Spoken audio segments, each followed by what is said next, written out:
When people think of Middle-earth, the mind almost never begins in terror. It begins in comfort. It begins with warm windows glowing at the end of a lane, with rounded doors set into green hills, with small tables that seem always ready for bread, butter, apples, and tea. It begins with a road that looks safe enough to follow at dusk, and with the feeling that somewhere just ahead there is lamplight, and supper, and a chair near the fire. Even those who love its battles, its kings, its lost crowns, often carry some gentler first image inside them. A hill in evening, gold. A field after rain, smoke rising from a chimney into still air. The sort of world that seems not only grand, but inhabitable. A world where one could rest, and that is where I want us to begin tonight. Not at the edge of a battlefield, not in the middle of a charge, and not with the crash of some ancient enemy stepping out of shadow. I want us to begin in the warm lair that lies over the whole legend, in the hush that comes before the darker stories are told, when the light still holds, and the windows are still bright against the gathering blue of evening. Because one of the quiet marvels of Middle-earth is that its darkness never feels empty. It always feels surrounded by memory, by weather, by old songs, by ordinary lives that continue somewhere beyond the fear. There is always a loaf cooling on a sill in some far village. Always a horse settling in straw. Always a kettle whispering on a hook over a patient flame. So tonight, we will not rush toward the loudest parts of the world. We will do something softer than that. We will wander gently from the cozy edges inward, from the familiar fields and hearths into the older, stranger depths beneath them. We will move the way a candle moves through a quiet house, showing first the comforting things, then the forgotten corners, then the shapes that only appear when the light is low and steady enough to see them clearly. And if the road turns darker as we go, it will do so slowly.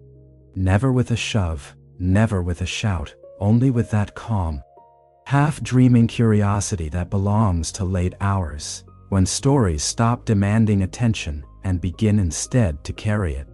Because Middle-earth contains a special kind of darkness.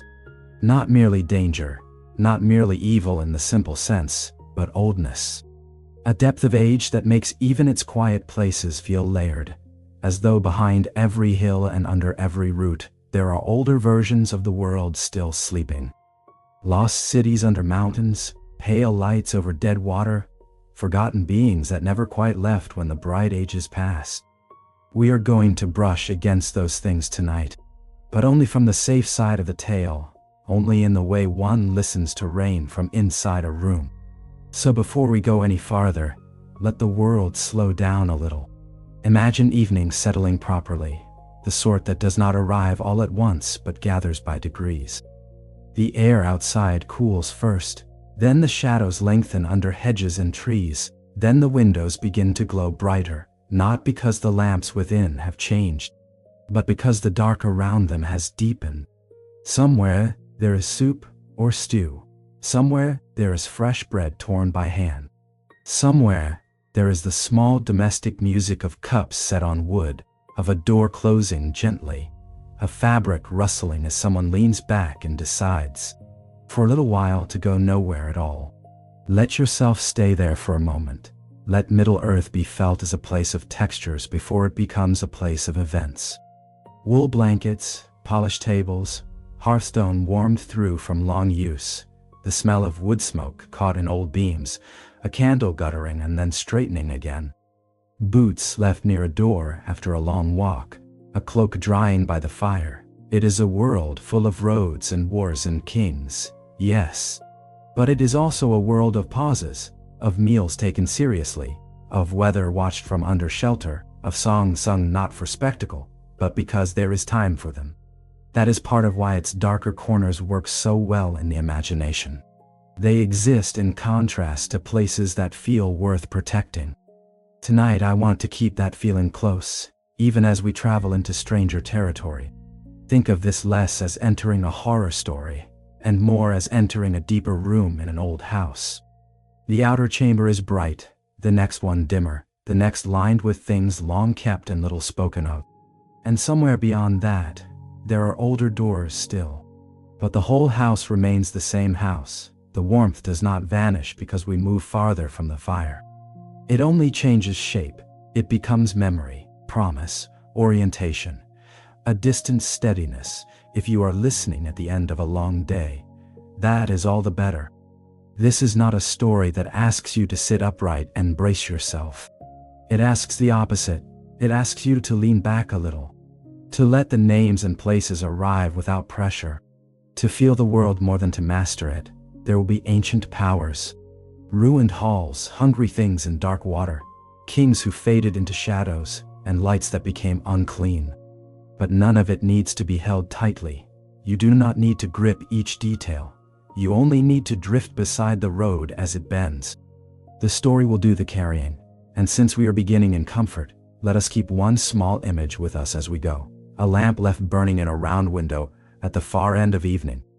No matter how deep under stone or far into unwholesome marshes the tale may wander, that lamp remains somewhere behind us. Not brightly enough to banish the dark perhaps, but steadily enough to remind us that darkness is not the whole of the world. Tonight it is simply the part we are choosing, calmly and curiously, to visit. And it may help, before we step into any of those older places, to set the tone of the journey clearly. This is a dark telling, but not a harsh one. We are not here to sharpen every edge, or to turn Middle-earth into something louder than it is. We are here to let its shadowed lore unfold at bedtime pace, which means we will keep the voice low, the movement gentle, and the attention broad. When an old fear appears, we will look at it as one looks at distant weather over hills, steadily, quietly, without needing to run toward it or away from it. That matters, because the legends of this world are full of names that can easily become heavy in the mouth if handled too roughly. Ancient lords, fallen spirits, buried kingdoms, long defeats, things that fed in the dark and waited through centuries. Yet told slowly, they become something else. They become like deep water under starlight, still dark, still deep, but also strangely restful. The mind does not wrestle with them, it floats. So tonight the promise is simple. We will move through these stories without strain. We will not crowd them with too much explanation at once. We will not make every moment urgent. We will give the listener room to picture a gate in moonlight, room to feel the hush of a great hall, abandoned under stone. Room to notice that old evil in Middle-earth is often quieter than one expects, less a scream than a pressure, less a sudden attack than a long, patient corruption. That is the kind of darkness that belongs especially well to late hours. Not because it is comforting exactly, but because it is spacious. It allows for atmosphere. It allows for distance. It allows for the listener to remain safe outside the tale, even while imagining the inside of it. And that is where we will stay, on the safe side of the threshold, looking in, not trapped within, listening, not pursued. So now that the road has settled, now that the warm rooms of the Shire and the bright windows of evening have done their work, we can turn a little farther back. Back before the hobbits, back before the ring quest, back before many of the ruins had become ruins. Because the shadow we are tracing tonight does not begin with one single monster, under one single mountain. It begins much earlier, in the oldest shaping of the world, when harmony was first disturbed and the first deep wound entered the song. If we are going to wander through the darker corners of Middle-earth, it helps to remember that many of those corners are not separate accidents. They are connected. They descend from a much older break in the order of things. Long before the small folk tilled their gardens, long before the great kingdoms of men rose and failed, before the fellowship ever stood at the lip of any abyss, there was already discord moving through creation like a shadow beneath clear water. The world in its beginning was not imagined as dull or mechanical, but musical, shaped by intention, pattern, and a vast coherence. So when corruption entered it, the corruption was not merely political or military. It was structural. It bent beauty out of shape from the inside. This is one of the reasons Middle-earth's old evils feel so haunting. They are not simply enemies with goals. they are distortions of something first made good. A noble thing turned crooked, a bright thing reduced, a gifted being made hungry, hard, or hollow. The farther back you go, the more that pattern reveals itself. Darkness is not just marching across the map, it is sinking into the grain of the world, into stone, into bloodlines, into memory, into songs and names that survive long after their first meaning is lost. At the center of much of that early corruption stands the first great dark power, not merely as a tyrant, but as a spoiler. The image that matters most here is not just of a crown or a fortress, but of interference, of someone unable to bear harmony, unless it is broken and remade in his own likeness. Out of that impulse come the deeper horrors of the elder world. Not original creations full of fresh life, but things twisted, scorched, tormented, and turned away from their first design. That is why the oldest monsters in Middle-earth often feel less like animals and more like memories of damage. They are what hurt looks like when it lasts for ages. And once you view the later stories through that lens, the whole landscape changes. The Balrog beneath the mountain is no longer only a dramatic opponent for a wizard on a bridge. It becomes a surviving ember from the first great devastation. The spider in her tunnel is no longer just a threatening creature in a pass. She becomes the child of a hunger older than moonlight on our world. The Ringwraiths cease to be mere black cloaks on horseback, and become the final consequence of desire thinned and stretched, until almost no self remains. The Dead Marshes become more than scenery. They become a wound in the land that never fully closed. This older view does something useful for a bedtime script. It slows the world down. Instead of jumping from one creepy thing to another, we begin to feel that everything belongs to one long weather system. One ancient atmosphere of fading grandeur and deepening shadow. There are bright places still, yes, and green places, and songs, and food and laughter, but beneath them runs the quiet knowledge that the world has been damaged before. That some of its darkest things are leftovers, survivors, hidden remnants waiting under roots, in towers, at black gates, and in still water. And that brings us naturally to one of the most memorable remnants of all. A being of flame and shadow encountered in a ruined dwarf city far below the sun. Because if you wanted a single image for old terror persisting into later ages, you could do much worse than a sleeping horror beneath a mountain. Woken by greed, remembered by fear, and met at last by a weary traveler carrying a staff and a little light. There is also a gentleness hidden inside this very old sadness. When a story admits that the world has been wounded from the beginning, it also relieves us of the need to force everything into neat explanation. Not every dark thing needs a tidy moral. Some things are simply ancient consequences moving forward through time. A cavern remains dangerous because something once fled into it. A kingdom falls because a forgotten pressure waited below it. A traveler shivers at a roadside hedge because older evil still knows the shape of fear. Middle-earth is full of these continuities, and they are part of what makes it feel not like a set of episodes, but like a weathered place. A place where ages overlap. So as we go on, try to feel the depth beneath each image. A torch in Moria is not only a torch in Moria, it is a late, fragile light moving through halls that have known wealth, craft, pride, exile, and finally silence. A rider in black on an empty road is not only a threat in the moment. He is the end of a much older bargain. Even a still pool before a gate may belong to caverns and things far older than the travelers standing beside it. Once the world is felt this way, the stories begin to breathe more slowly and with a kind of grave beauty all their own. Imagine now, a company moving through blackness that was once full of labor, light, and song. Their steps are cautious, the air is stale, the ceilings rise beyond sight, the sound of each movement returns altered by the halls, as though the stone itself remembers other feet, other centuries. At the center of the group walks an old figure whose light is small compared with the darkness around him. Yet, without that light, the vast underground city would feel almost infinite. He listens as much as he sees, and then, somewhere in the deep places below the level of ordinary fear, something answers. This is the kind of entrance Middle-earth gives to its oldest terrors. Not with immediate clarity, but with pressure first. A sense that the dark is inhabited by something too large to belong to these later days.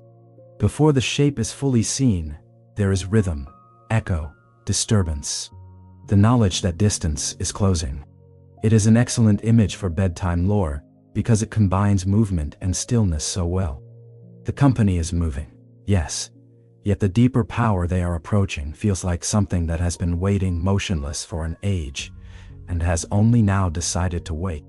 What they are nearing is not merely a monster in the practical sense. It is one of the great surviving spirits of the Elder Darkness.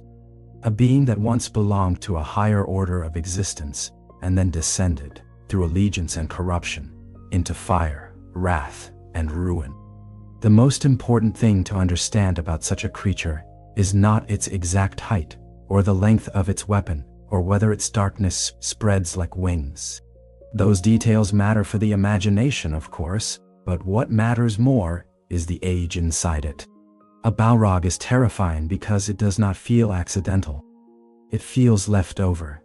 It feels like something the world was never fully cleansed of. There is something almost geological about that. Later peoples build their kingdoms, write their songs, carve their roads, and imagine that the world they inhabit is the world that is. Yet under them, sometimes literally under them, older eras remain. Not in museums, in sleep, in ash, in hidden chambers sealed by stone and forgotten caution. The Balrog embodies that buried continuity better than almost anything else in the legendarium. It is not the newest evil, it is old fire underground, ancient rage banked but not extinguished. A relic of the first age living on into the third like a coal that never accepted the passing of time. And because it comes from that older world, it carries with it more than brute menace. It carries atmosphere. When it appears, the whole scene changes scale. Ordinary courage no longer feels sufficient. Even a wise and mighty guide does not meet it with confidence in the casual sense. He meets it with recognition. He knows, before many explanations can be spoken, what kind of thing has come. He knows that the encounter belongs not merely to the journey at hand, but to the long struggle of the world itself. That recognition is part of what gives the bridge scene its enduring power. It is not just heroism, it is one ancient order of being facing another across a strip of stone over a void. But let us stay with the creature itself a little longer, because in bedtime storytelling it helps to dwell on the image without hurrying toward the clash. Think of a shape that seems almost human, only in the loosest and most unsettling sense. A darkness gathered around form, with fire issuing through it, rather than lighting it from outside. Think of heat that does not comfort, light that does not reveal, motion that seems at once heavy and unnatural, as though the being were not simply walking but pressing its will into the air. The beauty of Tolkien's darker beings is that they are often not over-described. They arrive with enough detail to become vivid and enough uncertainty to remain dreamlike. That uncertainty is part of their endurance. We keep returning to them because we never entirely finish seeing them. There are images associated with the Balrog that have become almost archetypal now. A blade burning in shadow, a lash of fire, a towering outline in vast halls. Yet, beyond those dramatic features, there is something quieter that belongs especially well to this kind of retelling. The Balrog is a being of exhaustion as much as fury. It comes from a time of catastrophic wars, ruined cities, broken powers, and the wasting of beauty on an unimaginable scale. In that sense, it is less like a fresh predator and more like a piece of old devastation still wandering. That gives it a melancholy edge beneath the terror. It is not only frightening, it is evidence that the earliest wounds were so deep they still had living shape many ages later. And that is why the image of it beneath Moria works with such force. The dwarves, master miners and builders, did not merely uncover an animal in a cave. They uncovered history that refused to stay buried. They pierced downward through wealth and craft into memory, and memory answered with flame.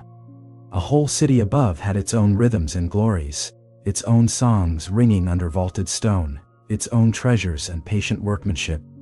Yet far below those ordered lives lay a remnant from the elder darkness, quiet for centuries perhaps, but no less lethal for its silence. That contrast, more than anything, makes the story linger: civilization above, primordial terror below. The listener does not need every genealogical detail to feel what is happening there.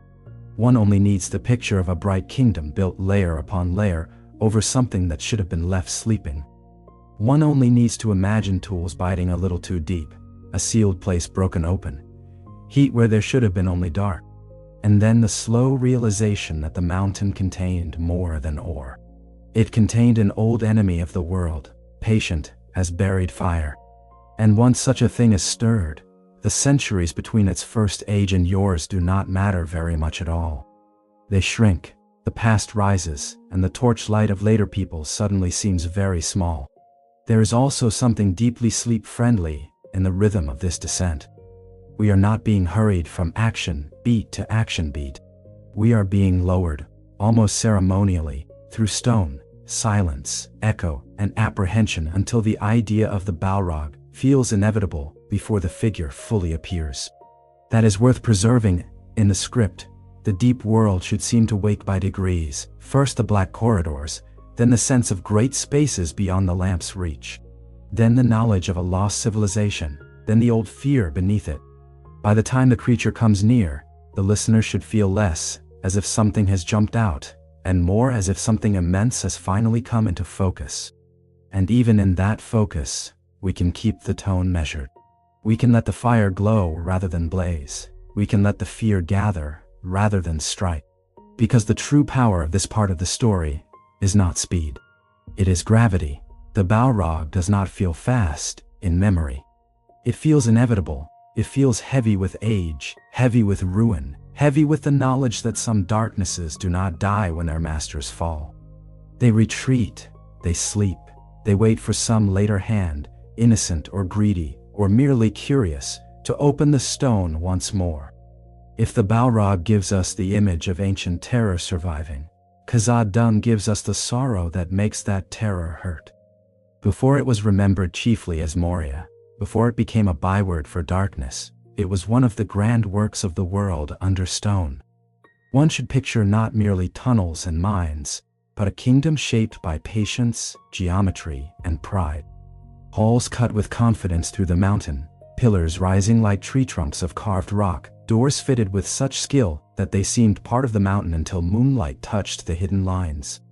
Lamps reflected on polished surfaces, hammering in workshops, song in chambers. The great dwarf city deserves to be felt first as a place of life, because only then can its later silence carry the right weight. The dwarves did not build in the timid spirit. They built as though stone itself were a language they had every right to speak. Their underground realms were not apologies for lacking sunlight. They were alternative forms of splendor. The mountain was not a burden above them. It was protection, material, inheritance, and challenge. And in Khazad-dûm especially there was wealth enough to turn skill into magnificence. Because deep in those roots of the misty mountains ran mithril, the pale metal prized by dwarf and elf alike. Light, strong, subtle, costly beyond ordinary comparison. It is easy to understand why the city flourished, why trade followed, why reputation gathered around the place like another treasure.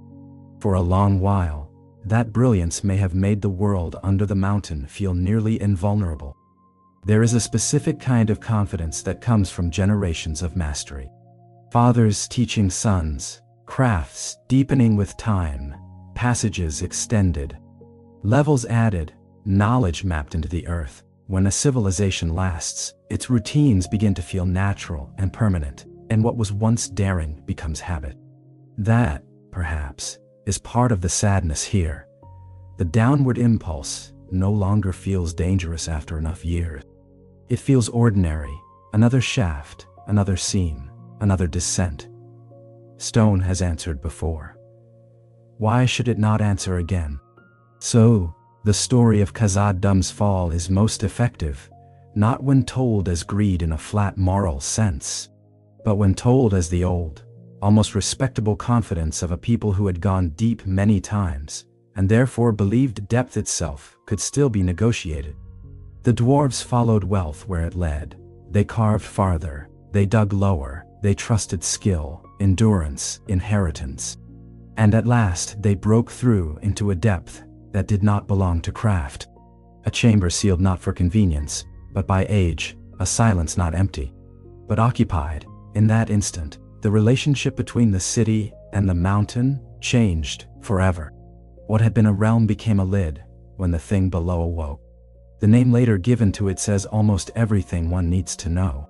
Durin's bane, not merely a beast, a doom, a force so destructive that it attached itself to lineage and memory. Kings were slain, confidence broke, and the city, for all its store of treasures and all its mastery of stone, could not negotiate with what had risen beneath it. There is something almost unbearable in imagining the speed with which accumulated centuries can become abandonment. Rooms left with work unfinished, tools dropped, doors closed and never reopened by the hands that made them. Songs stopping mid-tradition. A people fleeing the masterpiece their ancestors had hollowed out of the mountain. That transformation from inhabited grandeur to echoing ruin is one of the richest emotional transitions in all of Tolkien. It is not only frightening, it is elegiac. That is why Moria lingers in the mind long after more straightforward battle scenes fade. It contains the pathos of lost civilization. When later travelers enter it, they are not stepping into generic darkness. They are walking through the remains of order, through stairs that once welcomed returning miners, through halls that once held ceremony, through passages that once smelled of forge smoke, and food and metal dust, and the life of a whole people.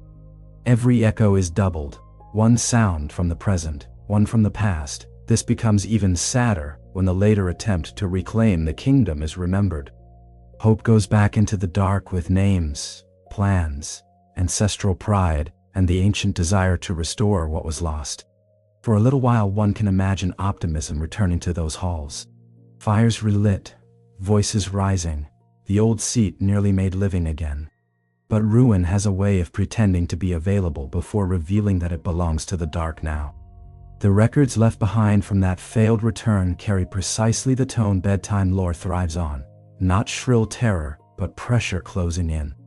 Isolation, mistakes recognized too late, doors watched, sounds heard below, a doomed attempt to turn a tomb back into a home.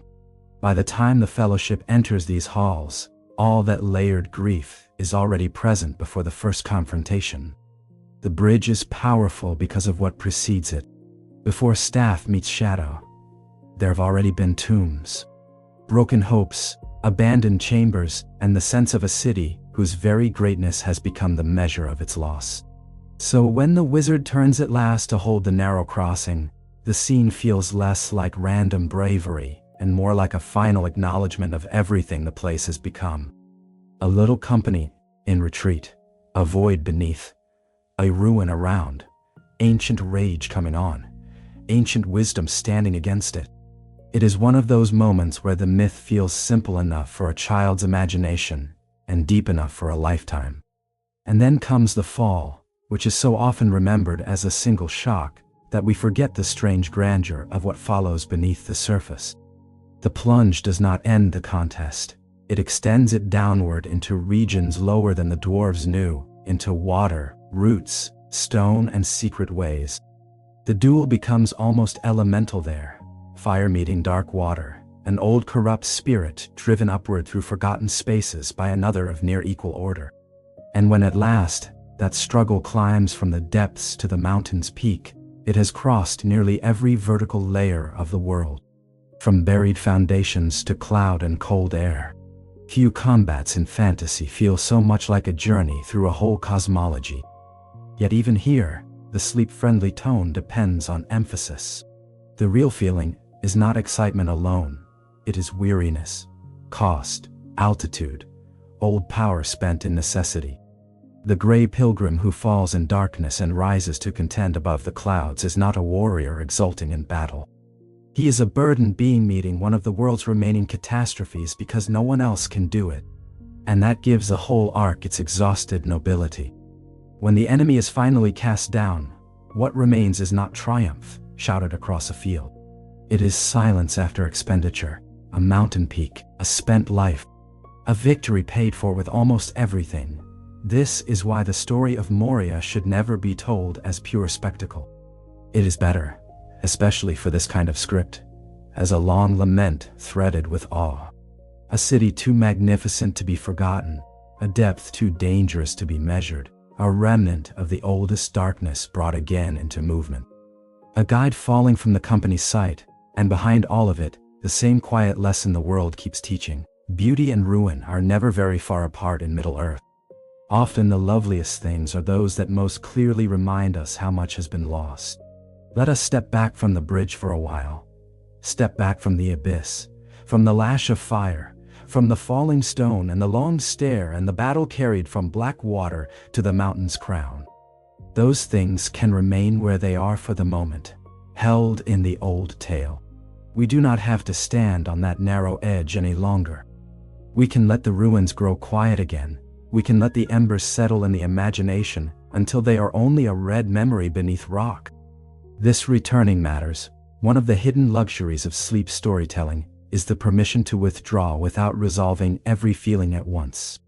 In waking life, the mind often wants to finish the scene, sort it, interpret it, decide what it means. But at bedtime we can do something kinder. We can simply loosen our hold. Let Moria remain a dark mountain full of halls, echoes, pillars, tombs, and one ancient terror met and answered. Let it keep its grandeur and its sorrow without insisting that we stand inside it forever. And as we withdraw, another truth becomes visible. The darkness there was never only about fear. It was about buried age, about what lies under splendid things, about how deep the roots of Middle-earth go. We began with a warm lamp in a round window, then went beneath a mountain, and found the embers of the elder world, still alive under later beauty. That pattern will stay with us, again and again tonight. We will find that the later ages are full of older leftovers, old griefs, old hungers, old powers narrowed into more specific forms. So take a quiet breath here. Feel the stone cool. Feel the road open again beyond the mountain. We are not trapped under the earth. We are merely passing through the memory of it. And now the story can rise out of those buried halls toward another ancient darkness. One not hidden beneath stone, but one spread wide enough to drink the light of the world itself. If the Balrog felt like banked fire underground, what comes next will feel more like hunger in the sky, a devouring shadow older and stranger than almost anything else remembered in Middle-earth. From this calmer distance, even the most frightening image softens into story shape. The hall grows still. The traveler's lamp becomes a point of gold in memory.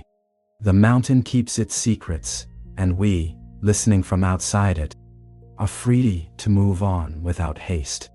That is the rhythm worth preserving. Descent, then release. Pressure, then room.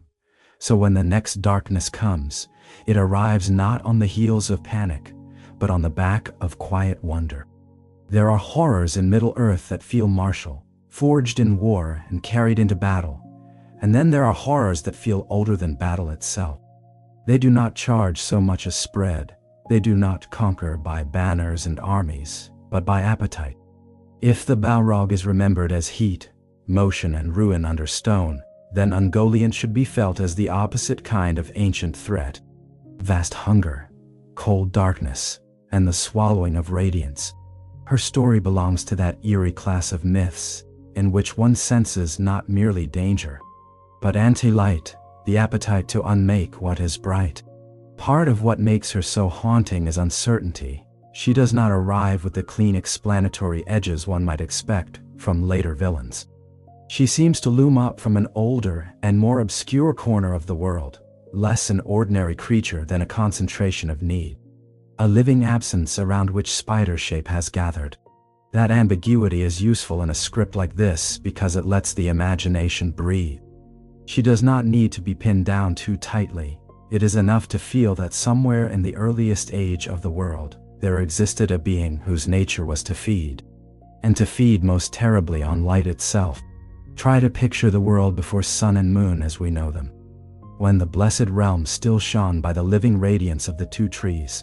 A mythic image, yes, but a strangely tender one too, alternating silver and gold. A rhythm of illumination nourishing the beauty of the land. Then imagine a darkness that does not merely block that radiance, but consumes it. Not a cloud passing over brightness, but hunger drinking brightness in. The effect is unnerving because it reverses one of the deepest comforts in fantasy. Light usually means safety, guidance, revelation. Here, light becomes prey. Ungoliant enters the legend at precisely that unbearable point, where beauty becomes food. There is something profoundly unsettling in the idea that the loveliest and most life-giving things in the world could be approached not with awe or stewardship, but with devouring greed. And when she allies herself, for a time, with the first great dark power, the partnership never feels stable. That is another detail worth preserving in tone. This is not a neat hierarchy, with one villain commanding a subordinate beast. It is a temporary alignment of malice and appetite, each using the other, each prepared to betray the other when desire sharpens. That instability makes the whole episode feel stranger and more dangerous than a typical scene of evil doing evil things. There is a point at which darkness itself becomes too hungry to obey. She grows by consuming, she spreads by feeding. The more radiance she drinks, the larger and more terrible she becomes, until the balance of power within the alliance starts to shift. This is one of the most compelling patterns in the Elder Tales. Corruption unleashing a force it cannot comfortably govern. The spoiler of the world summons help from hunger, and hunger proves too great even for him to trust. If you let the imagery do the work, the scene almost tells itself. Vast trees pouring out living light, a monstrous presence coiling around them. The sap of brightness draining away, the world dimming not because night has come in the natural order, but because nourishment is being sucked from it. Then the aftermath. Darkness thickened into a kind of unlight, not simple absence, but a smothering condition, a blackness with appetite still in it. This is not merely a crime against beauty, it is a theft from the structure of the world. The listener does not have to catalog every name to feel the offense. One only has to imagine the lamps of existence themselves being emptied. And what makes Ungoliant even more memorable is that the story refuses to leave her as an obedient instrument. Once the great theft has been accomplished, and the radiant jewels are in motion, the old hunger swells beyond bargain. Gems are not enough, spoils are not enough. The appetite that has drunk the trees wants more, and more specifically the remaining concentrated light. The precious brightness preserved against the dark. The demand becomes unbearable, and then the alliance fractures exactly as it always must, when desire is bottomless. The first Dark Lord, conqueror, and corrupter, finds himself endangered by the thing he invited near. That reversal is not only thrilling in the mythic sense. It is conceptually perfect. Ungoliant is most frightening when she is understood not as a servant but as hunger made temporarily useful, and therefore, ultimately, uncontrollable. To picture her turning on her ally is to picture a force that does not recognize any real loyalty. Only the next object of consumption. Even power itself becomes meat in the presence of such appetite. There is a kind of cosmic bleakness in that image, but also a stark grandeur. The world is old enough to contain evils that do not fit neatly inside one another. For bedtime purposes, however, the gentlest way to tell her story is not through loudness, but through scale and contrast. A dark valley where she once dwelt apart, a poisoned radiance, a glistening web vast enough to feel architectural. A land that should be blessed thrown into eclipse. Her horror works because it is both enormous and eerily patient. She does not race, she feeds, she covers, she thickens the dark, she leaves things dimmed and emptied behind her. Even the spider image, which could easily become grotesque if overplayed, should be treated with restraint. The dread is not in legs and fangs first, it is in consumption. And if the Balrog gave us the image of old fire persisting below, Ungoliant gives us the image of old hunger reaching above, into the very sources of light and beauty. She's one of those beings who makes the world seem more fragile simply by having existed in it. After her, brightness never feels entirely innocent again. It becomes something vulnerable, something that can be coveted, hoarded, wounded, or swallowed. That is an extraordinary emotional note for the middle of a long sleep script, because it deepens the mythology without demanding frantic attention. It enlarges the dark without speeding it up, so let the picture rest a moment, a primeval appetite in spider form, rising out of ancient obscurity, feeding until beauty itself falters, then turning upon power because appetite has no natural stopping place. It is one of the purest expressions in Middle-earth of the idea that some darknesses do not want to rule the world. They want to empty it, and from such a being, from such a pattern of hunger, there descend later terrors that are smaller, narrower, and perhaps in some ways even more intimate. Because once cosmic appetite has left children behind, the grand myth contracts into tunnels, webs, stenches, and the cold nearness of being hunted in the dark. Shelob is, in one sense, easier to picture than her vast and obscure foremother. She lives in a more specific place. She has a tunnel, a pass, a lair, a physical body felt at close range. Yet that very nearness is what makes her different kind of frightening.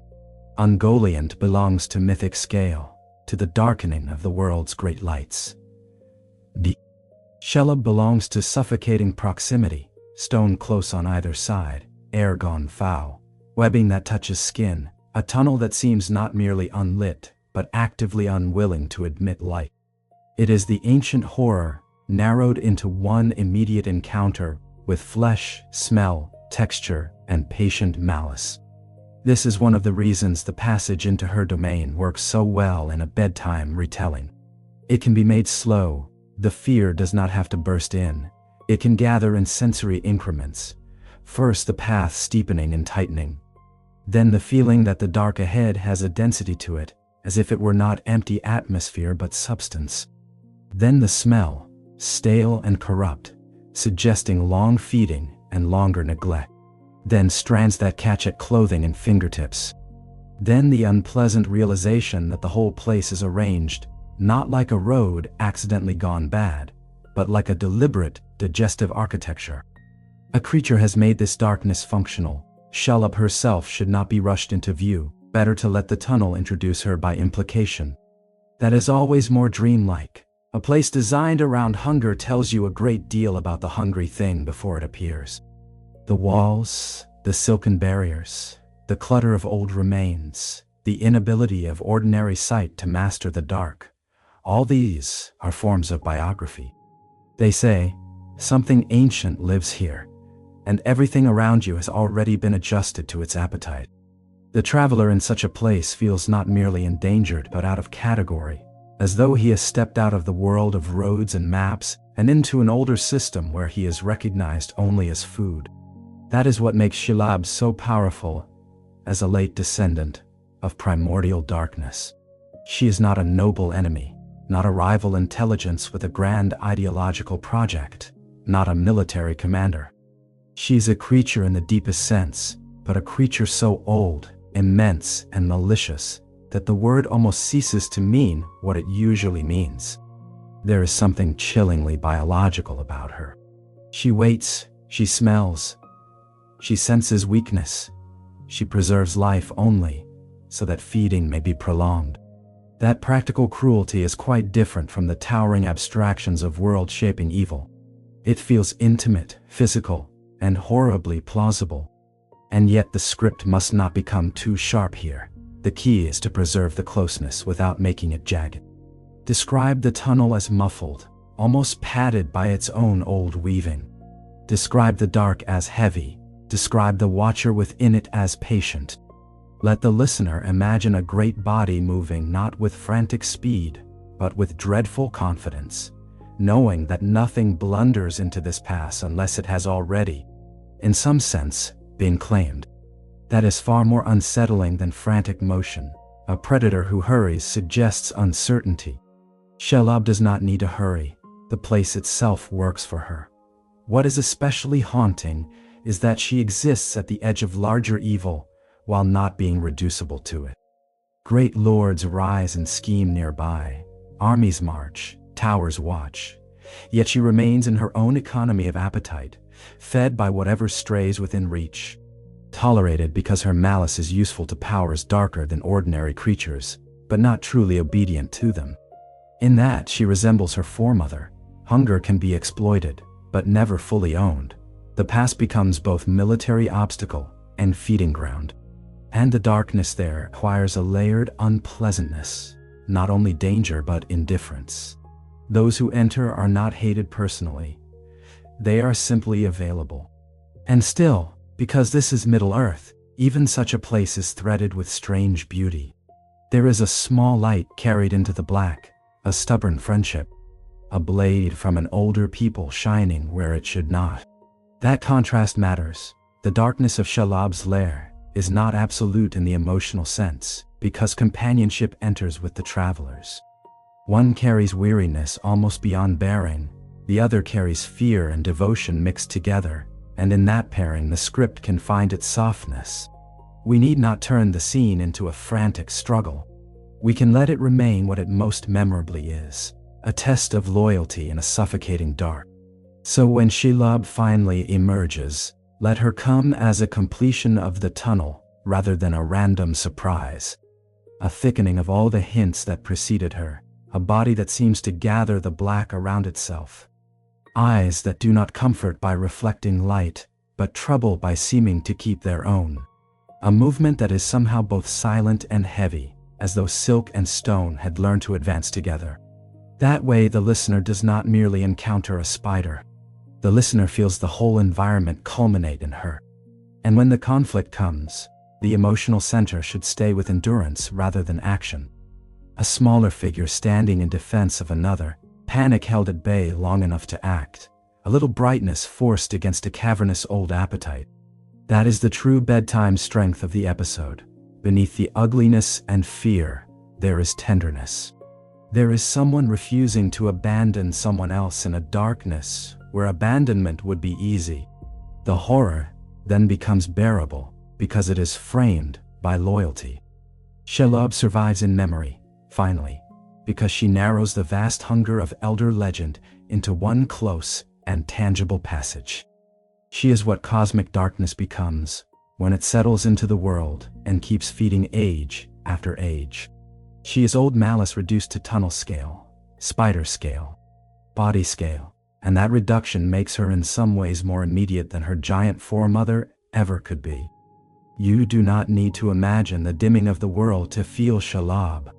You only need to imagine the wrongness of a road that becomes web, a breath that turns stale, a friend disappearing into blackness ahead, and the sudden necessity of courage in a place built to consume it. That is her inheritance from the oldest shadows. Not grandeur alone, but persistence. The world changes, kingdoms rise, dark lords gather and fall. Yet still, there are side passages where ancient hunger survives in local form, old enough to seem part of the landscape itself. A pass, a tunnel, a region of the map many would rather not cross, and after we have walked that close, clinging dark for a while, it is kind to loosen the web, step back from the suffocating stone, and let the story breathe again before moving toward the next kind of fear. Let the tunnel recede now. Let the web fall away from the skin of the imagination. Let that closeness open back into air. One of the mercies of slow storytelling is that no dark place has to hold us longer than it serves the journey. We have seen enough there. The stale passage, the old hunger, the small steadfast light carried into it. That is sufficient. We can leave the past to its silence and return to a wider sense of the world. This widening is more than a pause. It is part of the meaning. Again and again, Middle-earth reminds us that terror exists within a larger fabric. After the tunnel, there are still stars somewhere beyond the mountain walls. There are still fields in other lands, still rivers, still kitchens, still rooms where no one imagined such creatures at all. Keeping that larger frame in mind allows the darker sections to remain haunting without becoming oppressive. The story can tighten, then loosen, like breathing. And perhaps that is why old lore is so restful when told well. It gives form to fear, then gives distance to it. It lets us approach the hidden places of the world, and then step away before they become the whole world. So now we step away, we let the foul air clear, we let the mind stand once more on open ground. The next shadow we meet will not be a tunnel hunger that closes around travelers, but something stranger in its own manner, a thing glimpsed only partly, never fully explained, waiting in black water near an ancient door. A fear not of closeness alone, but of uncertainty, the fear of not knowing what lives below the surface at all. There is relief, too, in noticing that the listener is still outside every one of these places. We have not been trapped under stone, nor wrapped in web, nor made to choose a desperate path. We have only listened, and listening from safety creates its own kind of calm. The road remains ours to leave whenever we wish. The warmth of the beginning has not vanished. It has only moved farther behind us, becoming a remembered light at our backs. So take that remembered light with you now. Let it be quiet and sufficient. Let the pace remain even. The tale is dark, but it is not pushing. It is simply turning, as old roads do, toward another of Middle-earth's hidden edges. There is a particular kind of unease that comes not from what is clearly seen, but from what resists being seen at all. A cave may frighten us because it contains darkness. A battlefield may frighten us because it contains death. But still water before a door can be stranger, because it offers a surface and withholds an answer. It lies there smooth, black, and almost deliberate, inviting the eye to search it while denying the eye anything definite to hold. That is the mood surrounding the Watcher in the Water, one of Middle-earth's most elegantly incomplete horrors. Its power in the imagination depends almost entirely on this incompleteness. We do not receive the comfortable boundaries of a well-catalogued creature. We are given fragments, motion at the edge, an arm or several arms, a grip from below, a presence associated with foul water, hidden depth, and ancient patience. This is enough, in fact. It is more than enough. The human mind often remembers uncertainty more intensely than detail, because uncertainty continues working after the scene has ended. A fully explained monster can be filed away. A half-seen thing in black water remains active. Set the moment slowly. A western door sealed for ages, runes, moon signs, old craftsmanship, almost too fine for the wilderness around it. Before the threshold, a pool where there should perhaps have been flowing water, or none at all. Yet here the water sits, dark and still, as if the land itself had changed around the gate without asking permission.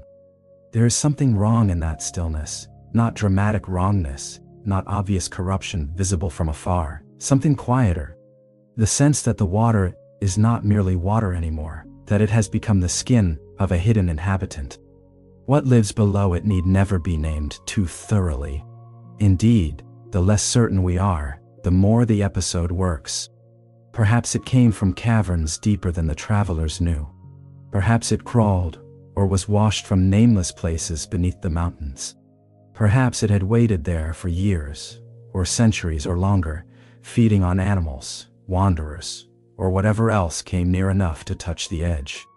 The genius of the Watcher is that Middle-earth makes room for such uncertainty. Not every terror belongs to a grand genealogy. Some things remain local, unexplained, and therefore peculiarly alive. When the attack comes, it should be described not as a display, but as an interruption. A traveler near the water's lip, a sudden clutch from beneath, more movement than the mind can count cleanly, the sense that the pool itself has broken into limbs. That is what makes the moment effective. There is no formal entrance, no announced challenge, no grand speech from darkness. Only contact, only the revelation that what looked like inert black water was actually the outer edge of appetite. Appetite with reach, and then there is the final gesture that makes the whole encounter even more unnerving, the shutting of the way behind. Once the company has escaped inward, the entrance is destroyed, the path back altered, the door region made suddenly unavailable. The effect is psychological as much as practical. The dark pool does not merely threaten, it forces commitment. The travelers are no longer deciding between outside and inside. They are inside. The world ahead must now be crossed, because the world behind has been closed by something not fully known. Yet even here, the tone can remain soft. We do not have to sharpen the episode into panic. Better to treat it as one of Middle-earth's unresolved margins. A reminder that the world contains not only named darknesses, tied to famous powers, but stray anomalies. Peripheral ancient things, survivors of systems no longer understood, that actually makes the world richer. The watcher feels as though it belongs to a map larger than the story at hand, which is one of the great pleasures of Tolkien's mythology. There are always edges left untouched, so let the image remain partial. Pale movement in black water, a ring of ripples widening under overcast light, a ruined approach to an ancient door, something that grasps and vanishes before the eye can make proper sense of it. Then a crash of stone, a shutting away, and the uncomfortable knowledge that not every dark corner of Middle-earth was ever charted, classified, or purged. Some were simply encountered, survived, and left behind in memory. And from such half-known horrors, it is a natural turn to another category of darkness altogether. Not nameless things beneath the surface, but men who once had names, crowns, and lives, and lost them so slowly that they became emptiness wearing robes. There is something almost sadder than monsters in Middle-earth, and that is people who become monstrous by degree. The Nazgul do not begin as shadows, they begin as men of rank, ambition, appetite, success, the sort of figures who would once have been seen from far off by their own people, with admiration and relief. Kings, lords, rulers of strongholds, wearers of authority. That matters. Their story is not the sudden birth of evil from nothing. It is the thinning of human life under the pressure of an offer that sounds, at first, nearly irresistible. Power in Middle-earth rarely presents itself honestly. It arrives clothed in gift, extension, enhancement. A little more wisdom, a little more reach, a little more time. More protection for one's realm. More mastery over rivals. More permanence in a world where even the mighty age and fail. One can imagine how such promises settle into the mind, especially for those already accustomed to command. The ring given to a mortal king does not need immediately to reveal itself as a sentence. It can first feel like vindication, like destiny finally recognized, like a hidden superiority at last, granted its proper instrument. That is why the Nazgul are such strong material for this kind of script. Their horror is gradual. It unfolds at the same slow pace that sleep's storytelling favors. The men who take the rings do not wake the next morning as shrieking wraiths. Their undoing is slower, more intimate, more tragic.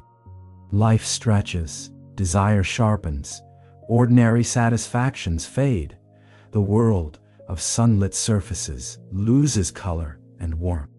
The self that once enjoyed food, friendship, weather, and sleep begins to detach from those humble comforts. And because power often isolates before it destroys, the process may feel to the victim like elevation rather than loss for a very long time. There is a bleak tenderness in imagining that transition. A lord who once loved his hall no longer taking pleasure in music. a ruler who once rode beneath open skies, beginning to prefer secrecy and shade. A man once praised for judgment, becoming colder, thinner in spirit, less able to rest. The rings do not merely enslave, they estrange. They separate a person from the ordinary textures that make mortal life lovable. That is what eventually makes the Nazgul feel so empty. They have not just lost freedom, they have lost liveliness. And when at last the process is complete, what remains is one of the most unforgettable images in fantasy: the Black Rider. Cloaked, mounted, searching, yet even that image should be softened at first in a long script. Better to approach the Ringwraith through atmosphere than through direct confrontation. A lane after sundown, hedges breathing cold, hoofbeats heard before the rider is clearly seen. The ordinary world of inns, villages, fences, and roadside lights suddenly thinned by the presence of something that does not belong among simple mortal routines. The Nazgul are most effective not on battlefields, but at thresholds where normal life is still visible.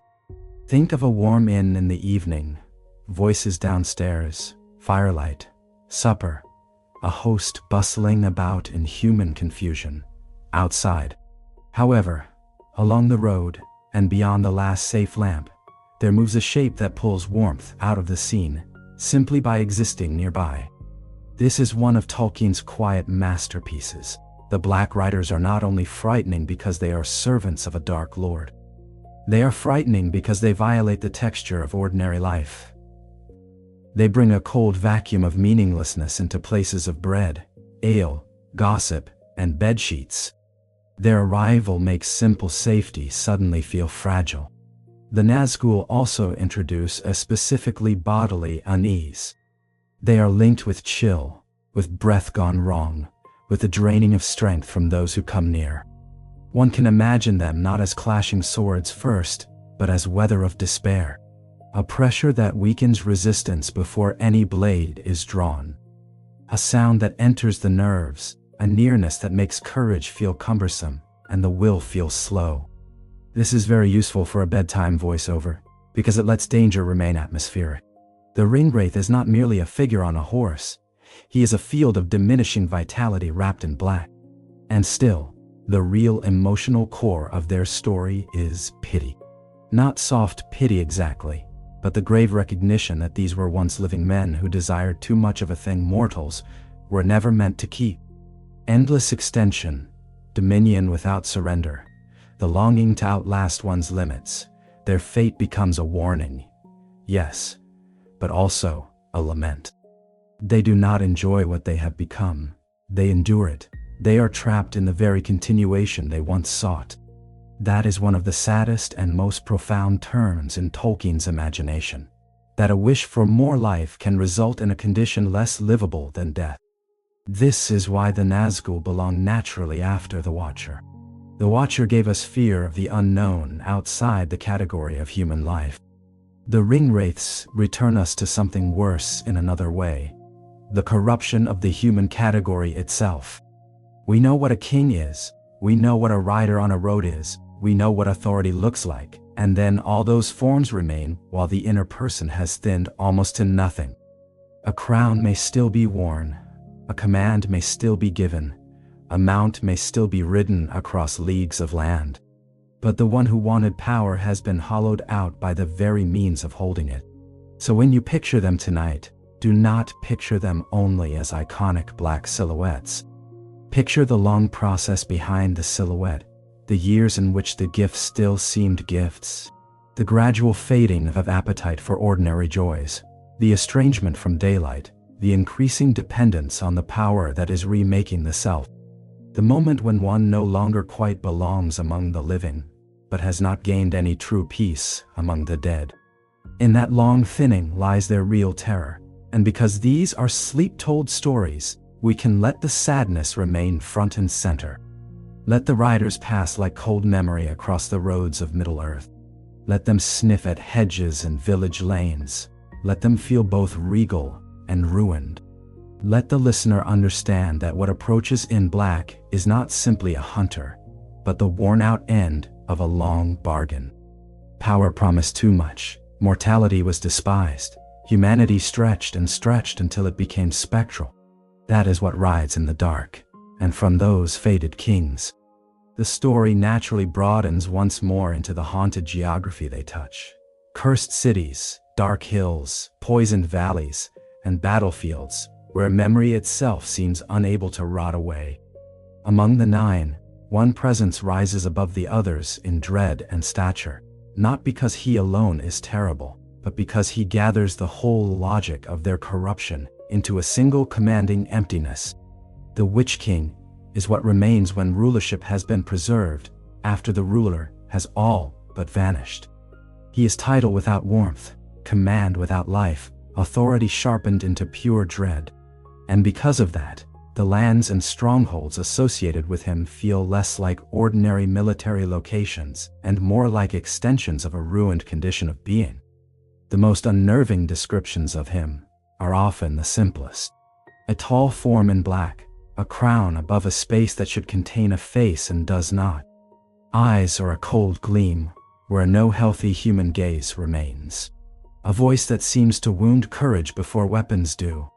In another story, such details might be played mainly for spectacle, but here they work better as atmosphere. He is not only terrifying in combat, he is terrifying as a principle of vacancy, made active in the world.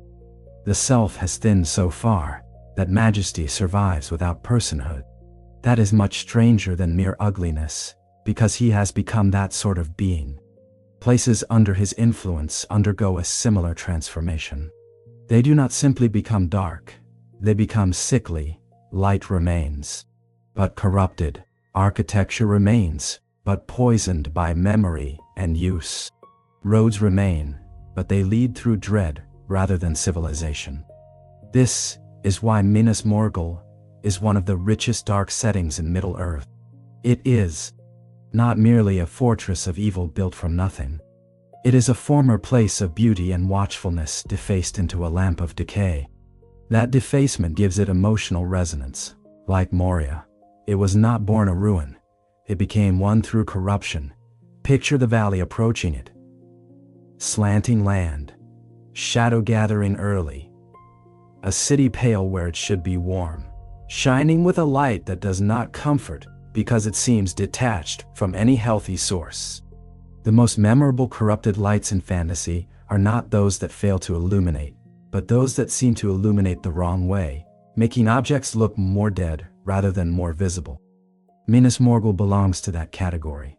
Its glow is not a guide. It is a contamination. The very fact that the city still shines becomes part of its wrongness. There is a particular sleep story pleasure in describing places like this because they invite long, low observation. One can linger over walls, over towers, over a bridge, over a road winding into a hollow, over the sickly suggestion of something once noble now turned to other service. The city does not need crowds to feel occupied. Emptiness itself becomes presence there.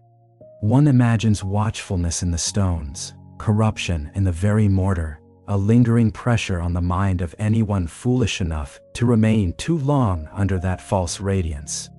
The air around the place feels altered before anything actively attacks. The Witch King fits it perfectly. He is not just stationed there.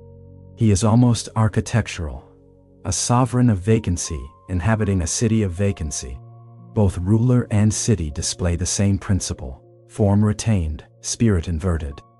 A crown over nothing, white walls, made pale and unclean, towers standing, yet dedicated not to guardianship, but to dread. That kind of mirroring makes for strong retention in a long script, because the listener begins to feel the mythology as coherent pattern rather than disconnected images. Corruption has a style. It leaves similar marks on persons and places. From there it is easy to widen further into the other dark geography of the late ages. Dol Guldur, for instance, bears a related but distinct mood, where Minas Morgul feels like corrupted memory made visible. Dol Guldur feels like pressure spreading through wilderness. It is a shadow on a hill, yes, but more importantly, a source of taint entering the forest itself. Under its influence, paths become harder to trust. woodlands lose their simple green honesty and turn tangled, watchful, misleading. The transformation of a great forest into a darker, more oppressive one may be less spectacular than the fall of a city, yet it carries a delicious slow unease for bedtime lore. Forests, after all, are already half dreamlike places.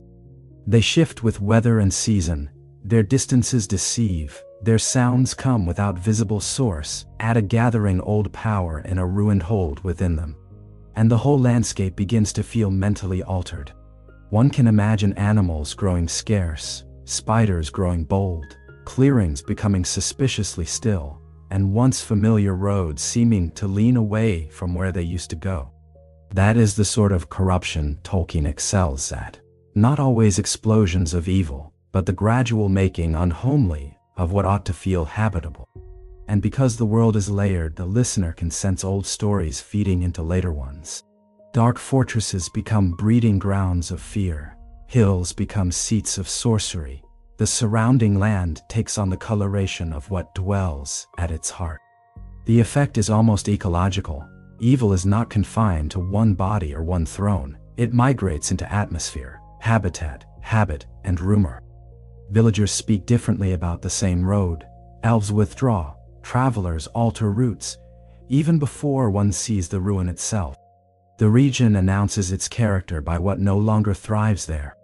Then there are the Dead Marshes, which may be among the most haunting landscapes in all of Middle-earth, precisely because they are so still. No towering walls are needed, no crown, no fortress, no speech from a dark lord, just wet ground, dim vapors, reed and pool, and beneath the water faces that should long ago have vanished from the world. This is such a perfect sleep story location because it is almost entirely atmosphere. A battlefield remembered not by banners or bones in the ordinary sense, but by persistence. Memory unable, or unwilling, to decay.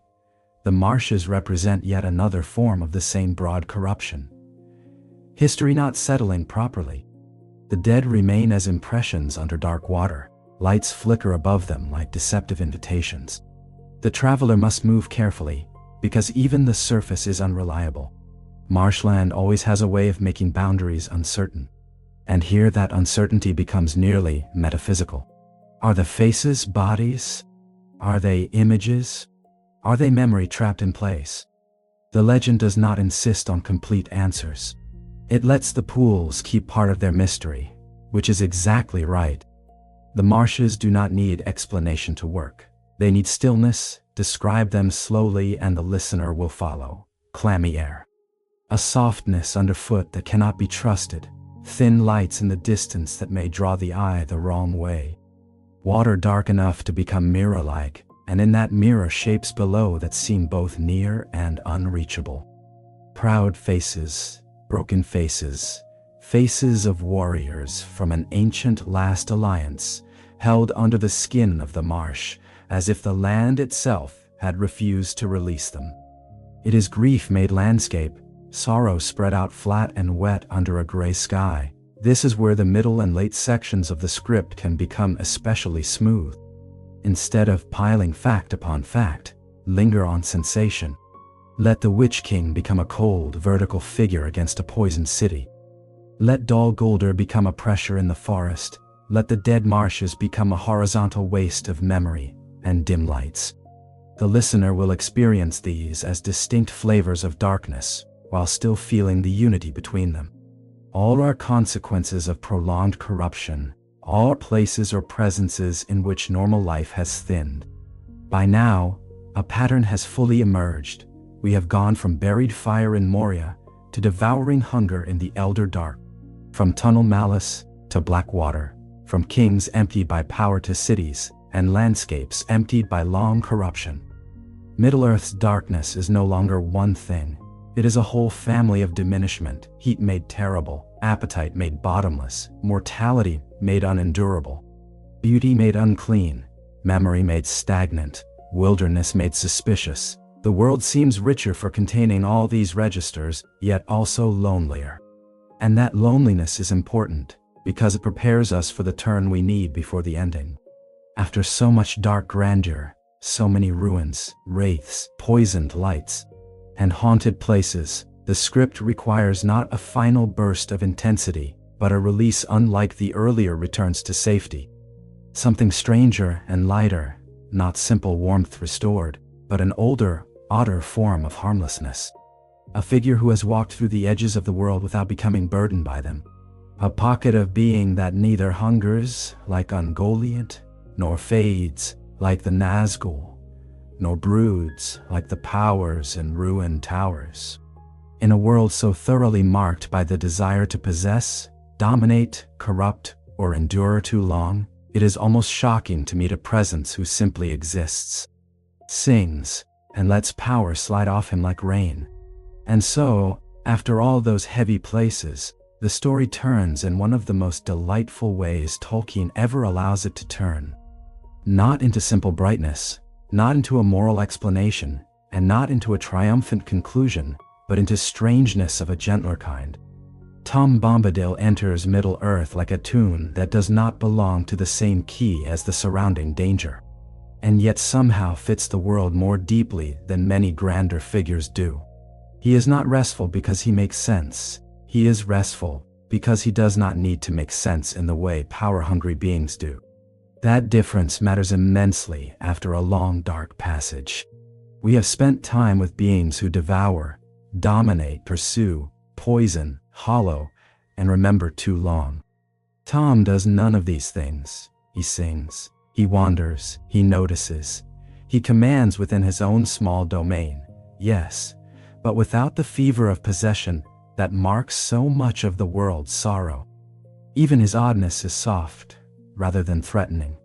Bright clothes, a feathered hat, a cheerful voice, a presence that appears almost comic if glanced at too quickly, yet grows more mysterious the longer one considers how little ordinary categories apply to him. What is he, exactly?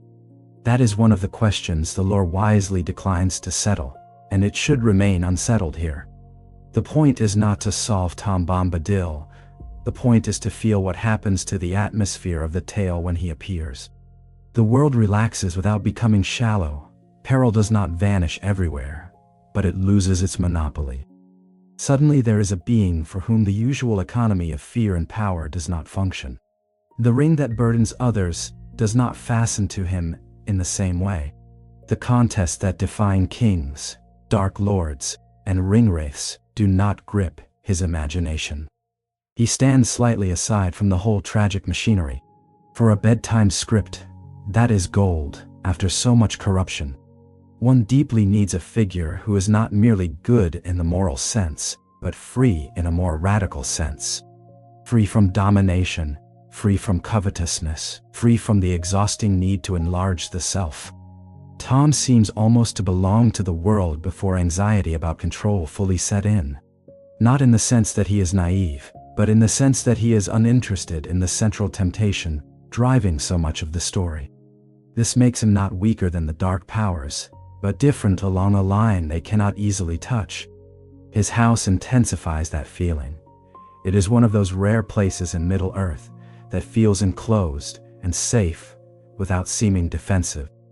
Not a fortress, not a hidden military refuge, not a city wall against the dark. It is safe because it is ordered according to another principle entirely. Season, song, river, meal, rest.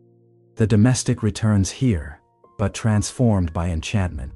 We began the night with hearth imagery in the Shire.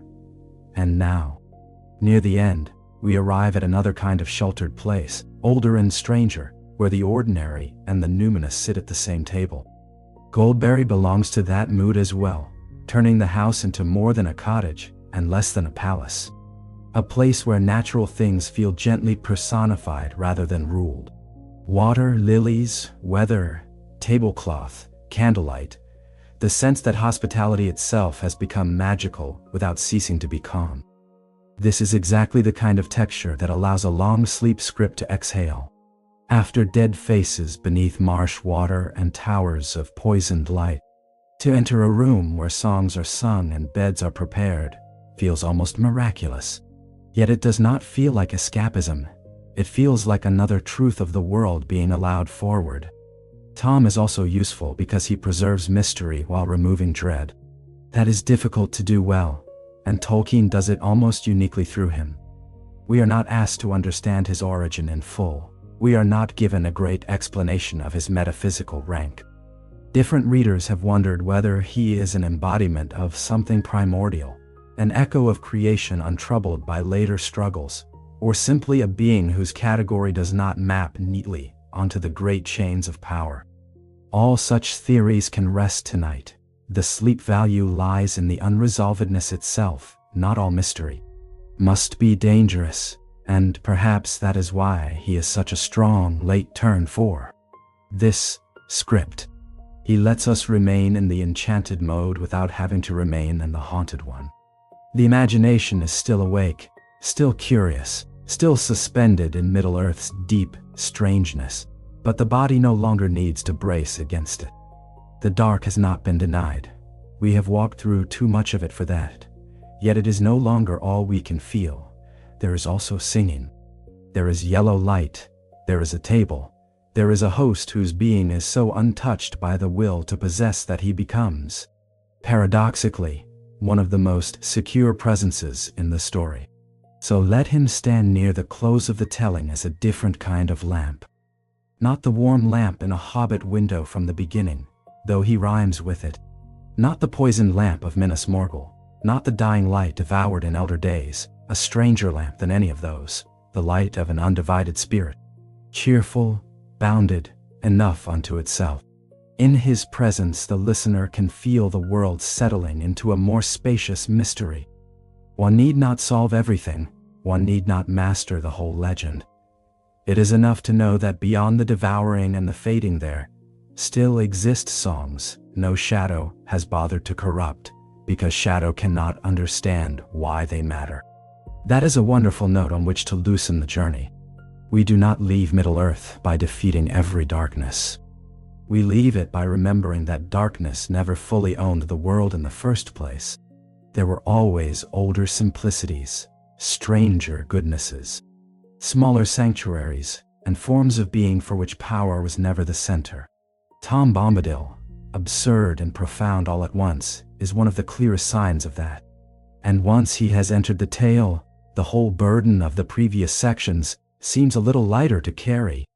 And now the road can begin to fade rather than stop. That is important. A bedtime story should not snap shut like a gate. It should thin out like mist over fields before morning, leaving shapes still present but less insistent, as if the world were stepping back a few paces and letting rest come forward. So let us look one last time, not at any single creature or city, but at the broad pattern we have crossed tonight. We began with comfort, and that comfort was real. Then under it we found depth. Under the depth, old fire. Beyond the fire, old hunger. Then tunnels, black water, riders emptied by power, pale towers, dark hills, marshes full of memory, and at last a singing presence untouched by the fever that drove so many others to ruin. Seen one after another, these might have felt like separate episodes. But felt together, they reveal the true character of Middle-earth's darker beauty. It is a world where loss lingers, where old things survive in hidden places, where corruption takes many forms, and where gentleness survives among them all. Perhaps that is why these stories are so easy to drift away with. They are sad without being hopeless, dark without being barren, mysterious without becoming meaningless. Even their ruins are full of memory. Even their terrors belong to a landscape rich enough to contain songs. Friendship, food, weather, and small safe rooms. The darkness deepens the warmth, and the warmth makes the darkness worth exploring. One gives contour to the other. So we do not need tonight to settle every question about nameless things under mountains or ancient hungers in the elder dark or the true nature of strange, bright beings in the woods. It is enough to have passed beside them, enough to have let the imagination touch them lightly, enough to know that beyond every lit threshold, there are older chambers, and beyond those, mysteries that remain half lit for a reason.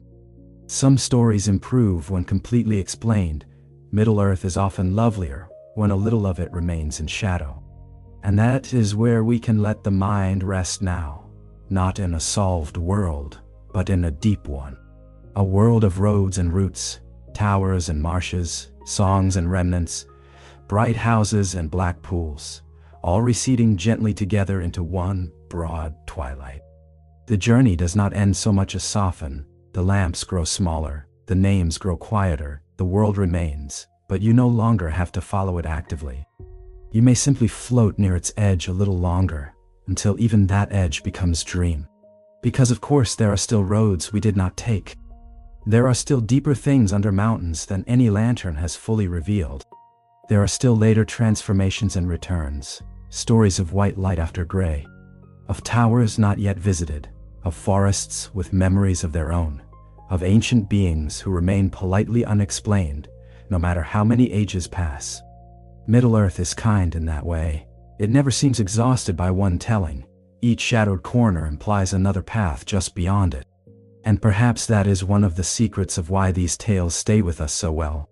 They do not close around us completely. They leave a gate unlatched, a side road unwalked, a name that glows softly in the margin, waiting for another night, another fire, another quiet hour when the world has gone still enough to hear old stories breathing again. So if, as sleep comes on, you feel that there are more hidden doors in this world than we open tonight, that feeling is true.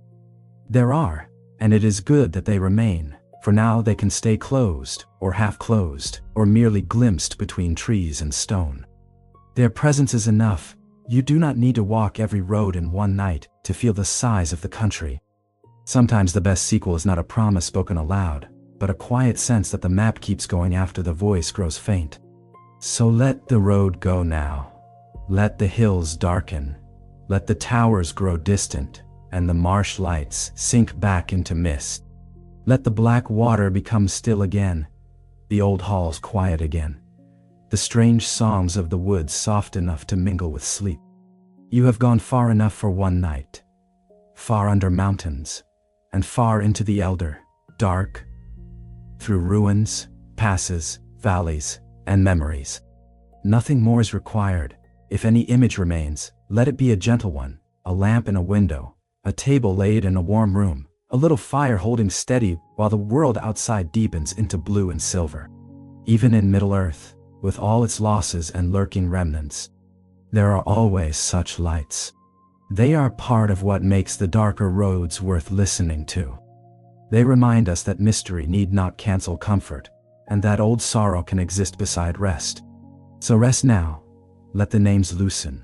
Let the map fold itself quietly away. Let the story keep watch on its own while you drift beyond it. And if somewhere in the distance there is still a song under trees, or a gate in moonlight, or the faint memory of deep halls under stone, let it fade softly, as all good bedtime roads should, into night. Good night, and may the last light you carry from this world be a calm one, small but sufficient, shining just long enough for sleep to find you.